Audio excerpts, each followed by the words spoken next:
Hi guys, and welcome back to my channel. My name is Coco Shanaè. So today I'm going to be sharing with you my ultimate soul food baked macaroni and cheese recipe. It is so delicious. So the first thing that you want to do is to make sure that you preheat your oven to 375 degrees, and you also want to make sure that you have your rack centered in the middle of your oven. Anytime that I am making a recipe, I always make sure that I have all of my ingredients laid out in front of me. It just makes it so much easier. All the ingredients will be listed down below in the description box. So the next thing that you want to do is to bring your water to a boil.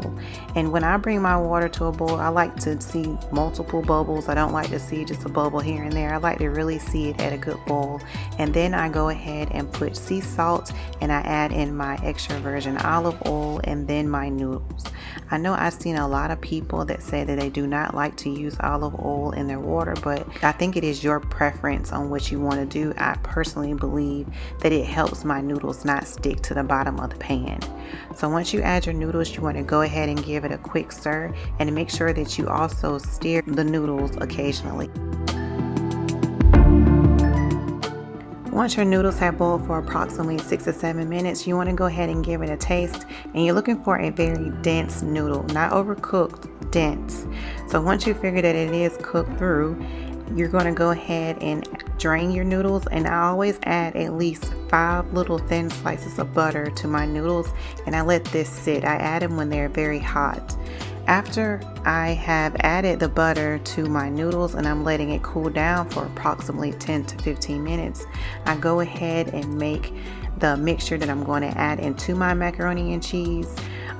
Some people like to whisk it with a whisk, or they like to whisk it with a fork. I personally like to put mine into a blender. It just speeds things up, and I'm not using a lot of elbow grease.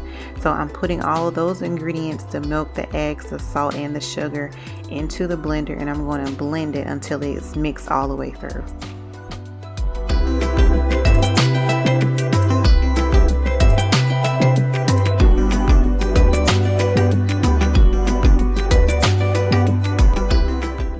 Once I have completed mixing the mixture into the blender, I go ahead and grease my pan. Now some people use olive oil, some people use grease.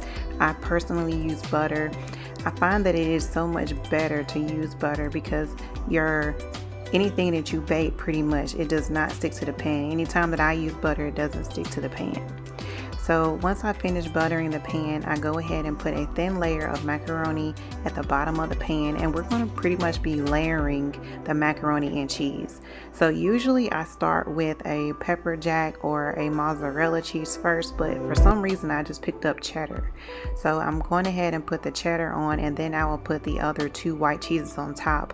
But you will see on my next layer that I do, I will actually put the mozzarella cheese first and then the cheddar, because it just allows me to see what I need more of and what I need less of.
Once I've gotten to my final layer, I go ahead and add in my grated cheeses, and I also add in an extra layer of basil. Now this is optional. A lot of people do not add basil to their macaroni and cheese, but I personally do, and I also top mine with paprika.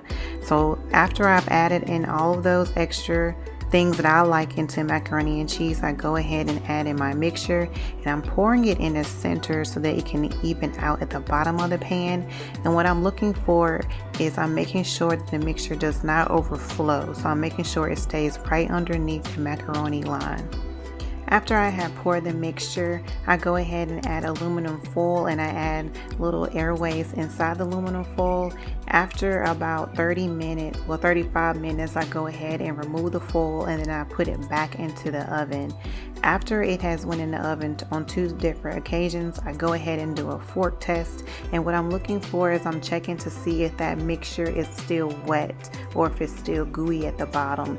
If it isn't, that means it is perfectly done. And you guys, look at it, it looks so cheesy, and I promise you it tastes so good. If by any chance you decide to use my recipe, I promise you no one will tell you that it is not any good, because it is. Anybody who has a macaroni and cheese, they have to make sure they are on point for Thanksgiving, Christmas, or any other occasion, and this recipe is just that. So I thank you guys so much for watching, and please don't forget to like, comment, and subscribe, and I will see you guys later this week.